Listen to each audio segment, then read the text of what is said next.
You don't realize how loud money stress is until it goes quiet. It's not a scream. It's not panic all the time. It's a constant in the background of your life. You wake up with it. You carry it into work. It sits next to you at dinner. It's there when you're trying to relax, when you're supposed to be enjoying a weekend, when you're lying in bed staring at the ceiling pretending you're tired. It's the silent awareness that everything is fragile. That one unexpected bill, one mistake, one delay could knock the whole thing over. And the scariest part is how normal it feels.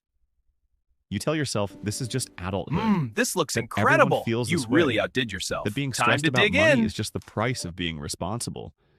You still show up. You still pay your bills. You still function. But deep down, you know the truth. You're not relaxed. You're surviving. You're holding your breath financially, hoping nothing goes wrong.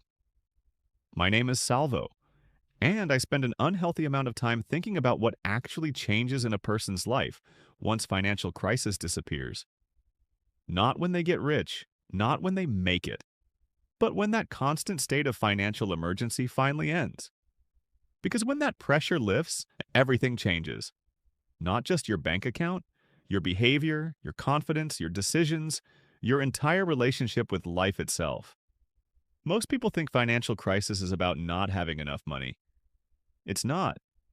It's about exposure. It's about fragility. It's about knowing that your life depends on everything going perfectly because you don't have room for things to go wrong. When you're in financial crisis, every decision carries weight. Every purchase requires calculation. Every opportunity feels risky. You're not free to think long-term because the short-term is constantly threatening you.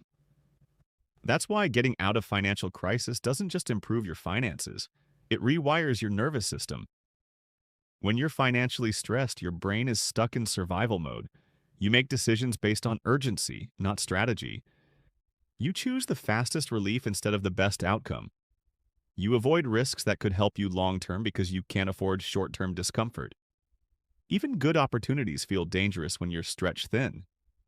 That's why people stay in jobs they hate, relationships that drain them, and lifestyles that don't serve them. Not because they want to, because they can't afford instability. Once that crisis disappears, the first thing that changes isn't your lifestyle, it's your posture. You walk differently, you talk differently, you stop apologizing for existing, you stop feeling like you're one mistake away from disaster, and that internal shift quietly affects everything else. You stop checking your bank balance before small purchases. You stop dreading emails from your landlord or your lender. You stop flinching every time your phone buzzes. The mental space that opens up is enormous, and most people don't realize how much of their energy was being burned just maintaining control until it's gone. Everything else. You stop checking your bank balance before small purchases. You stop dreading emails from your landlord or your lender. You stop flinching every time your phone buzzes. The mental space that opens up is enormous, and most people don't realize how much of their energy was being burned just maintaining control until it's gone. This is where life starts to expand. You begin to notice opportunities you would have ignored before. You're not scrambling anymore, so you can actually think. You can plan. You can say no without fear. You can wait instead of rushing. And waiting is power. When you're no longer desperate, you don't accept bad deals, bad terms, or bad treatment. Financial stability gives you leverage even when you don't use it. One of the biggest changes happens in how you relate to time. When you're in financial crisis, time feels like an enemy. Every month is a countdown. Every bill has a deadline. Every paycheck disappears before you even touch it. Time pressures you. Once the crisis ends, time becomes an asset. You're not racing anymore.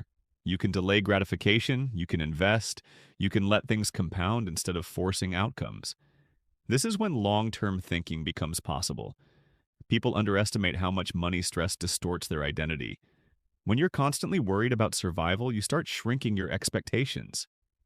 You stop dreaming honestly. You lower your standards not because you want less, but because wanting more feels dangerous. Financial crisis teaches you to be realistic in the worst way possible.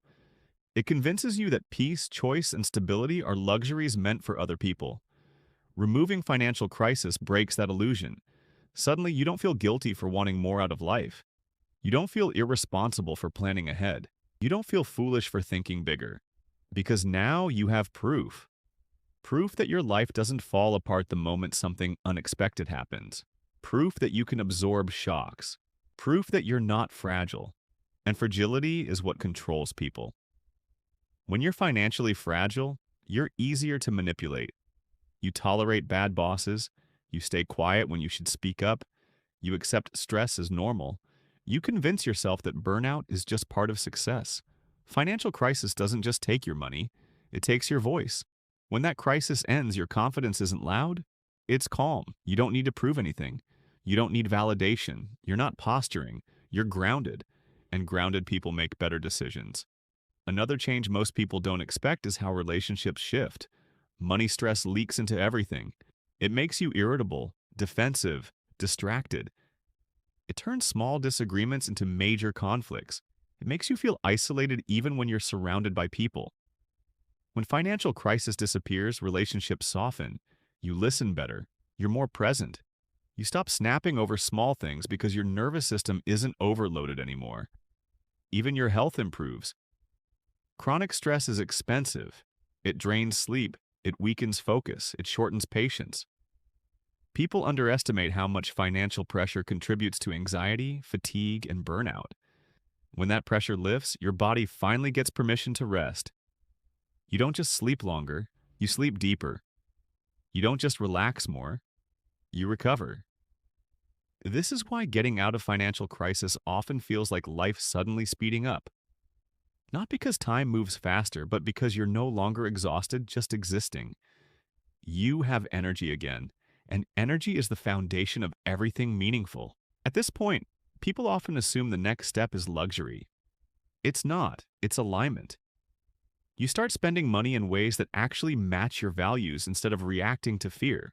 You don't buy things to cope. You don't spend to feel better. You spend intentionally. And ironically, many people end up spending less once they're stable because they're no longer trying to escape discomfort through consumption. Your goals change too. When you're in financial crisis, goals are defensive. Pay off debt. Catch up, survive the month. When you're out of crisis, goals become constructive. Build, invest, create, protect.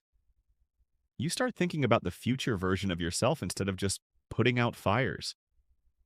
This is where real wealth begins. Not in income, in margin.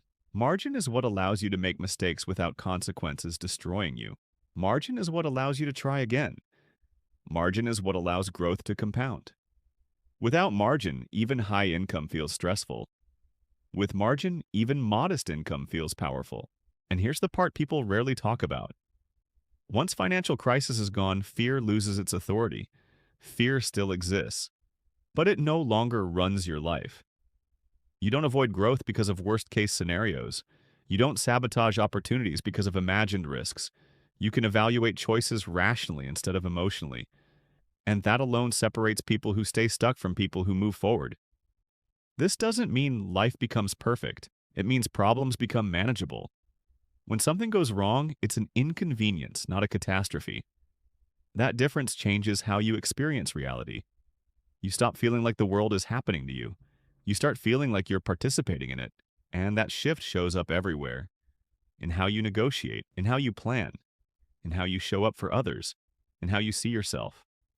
Financial crisis narrows your world. Stability expands it. Once you've lived without that constant pressure, you can't unsee the difference. You recognize how many decisions were driven by fear, how much potential was delayed, how much energy was wasted worrying instead of building. And here's the truth that makes some people uncomfortable. Getting out of financial crisis isn't about luck. It's about systems. It's about removing fragility step by step, reducing exposure, creating buffers, building margin, and doing it consistently, not dramatically. Most people don't need a massive breakthrough. They need stability. They need breathing room. They need time without panic to think clearly. Everything else grows from there.